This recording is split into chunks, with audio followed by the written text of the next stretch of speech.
Hi, my name is Favor Odita and I'll be talking about the current solutions for shelter and care as well as areas for improvement. Currently, there are hundreds of non-profit organizations that help with disaster relief. However, for the purpose of this presentation, I'll be focusing on just three. The first one I'll talk about is the International Red Cross. They supply water and shelter tools to individuals affected, and about 100 million people are helped every year. Second one is the Doctors Without Borders. So this is an emergency medical response team that help people who just encountered a natural disaster. They take good care of them health-wise, and they typically respond in a timely manner. Approximately in 24 hours, they should be in the area the disaster occurred. There has actually been cases where they responded earlier, like in the earthquake that took place in Haiti, they arrived within 10 minutes. So they help the community that has been affected by natural disaster by providing first aid to them and other medical interventions they may need. The shelter box is located in 15 countries around the world, including Canada, Toronto, and they provide emergency shelter services to families affected by a natural disaster. Some vulnerable populations have community-based programs that are usually linked to the neighborhood crime watch organizations. These programs discuss disaster preparedness a few times a year, just enable them to be ready for when a disaster occurs. These programs are among the vulnerable populations for the most part.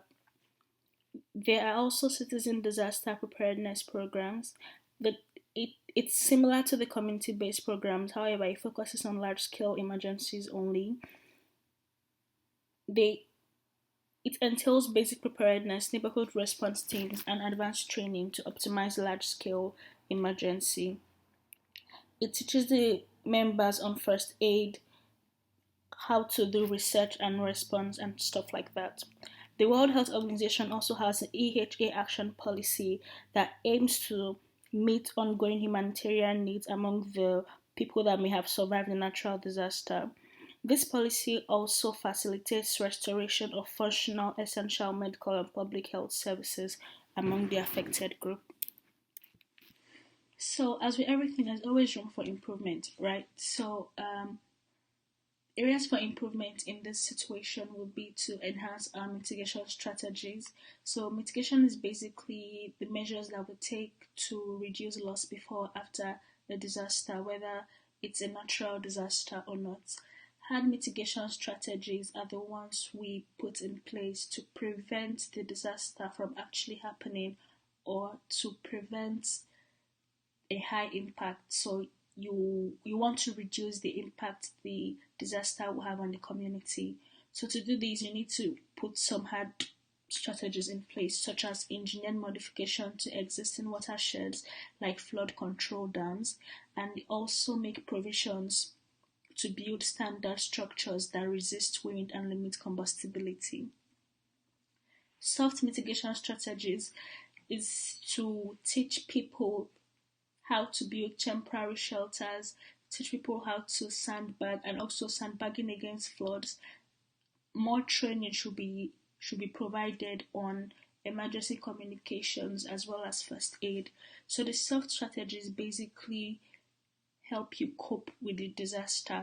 It teaches people that have already experienced the disaster how to cope and how to bounce back basically. There should be an increase in public awareness on natural disasters, especially among vulnerable populations. People are encouraged to donate relief items to those in need and also volunteer with organizations involved. So this point is mostly to the members of the public. Thirdly, increase mental health services and counseling. Post-traumatic stress disorder, anxiety, and somatoforms are commonly seen in those who have been affected by a natural disaster. So increasing their access to mental health services is key in promoting their overall well-being. Thank you.